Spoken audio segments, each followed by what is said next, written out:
मुख्यमंत्री सुखविंदर सिंह सुक्खू ने देहरा विधानसभा क्षेत्र के सकरी पंचायत में उपचुनाव के लिए एक चुनावी जनसभा को संबोधित करते हुए कहा कि आप लोग अपने आजाद उम्मीदवार जो पहले होशियार से जीते थे उन्हें पूछना कि आपने इस्तीफा क्यों दिया। आप तो आजाद प्रत्याशी थे, किसी भी पार्टी को समर्थन दे सकते थे। मुख्यमंत्री ने कहा कि हमारी सरकार पूर्ण बहुमत में है और यह चुनाव न किसी मंत्री न मुख्यमंत्री के लिए हो रहे हैं। जनता पर चुनाव का बोझ किसने डाला? यह चुनाव ईमानदार और बेईमानी के बीच हो रहा है तथा जनबल और धनबल के बीच लड़ाई है। मुख्यमंत्री ने इस अवसर पर पूर्व में रही जयराम सरकार पर जमकर बरसते हुए कहा कि आज जो भी आर्थिक संकट प्रदेश में चल रहा है सब उनकी गलती है तथा उन्हीं की नीतियों के कारण यह सब हो रहा है।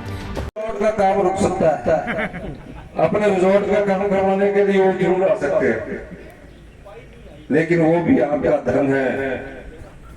हम हिमाचल प्रदेश की संपदा को लूटने के लिए नहीं आए हैं, हम हिमाचल प्रदेश के लोगों की सेवा करने के लिए आए हैं। इसीलिए मैंने बार बार कहा है, मैं सत्ता सुख में बड़ी बड़ी गाड़ियों के बीच में घूमने के लिए नहीं आया हूँ, हम व्यवस्था परिवर्तन करने के लिए आए हैं।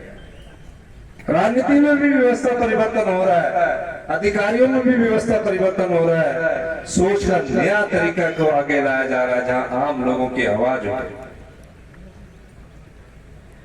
जिस दिन मैं मुख्यमंत्री की कुर्सी पर पहुंचा, 40 साल में कांग्रेस पार्टी में रहा, मेरी शिमला में स्कूलिंग हुई, विश्वविद्यालय में मैं पढ़ा, मैंने ये की किया आप जैसे परिवारों से उठकर मैं मुख्यमंत्री की कुर्सी पर पहुंचा।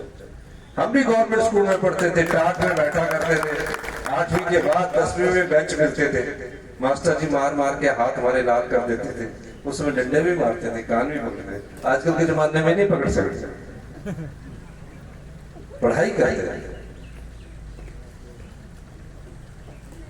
और बड़ा आदर होता था।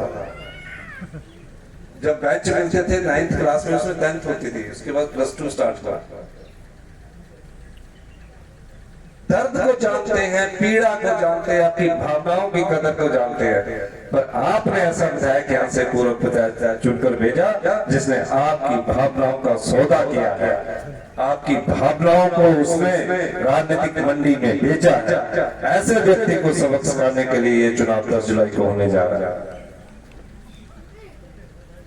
जो जनता के वोट से चुनकर सरकार आई थी, नोट के दम से उस सरकार को गिराने की कोशिश भारतीय जनता पार्टी ने की।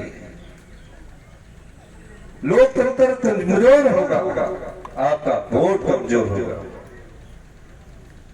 आपको इस चुनाव में ये फैसला करना है, ये चुनाव आपके सामने कुछ सवाल पैदा करता है। ये चुनाव ईमानदारी और बेईमानी के बीच हो रहा है। बेईमान कौन है जो 1.5 साल में विधानसभा को छोड़कर दोबारा आपसे वोट मांग रहा है, आपको धोखा दे रहा है और कह रहा है कि मुझे वोट दीजिए, सरकार 3.5 साल कांग्रेस की है। वो बेईमान है।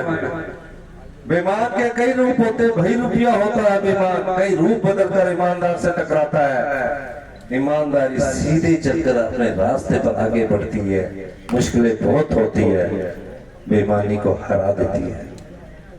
सच और झूठ की लड़ाई में झूठ कई बार रूप बदल कर आता है, बार बार सच से टकराता है।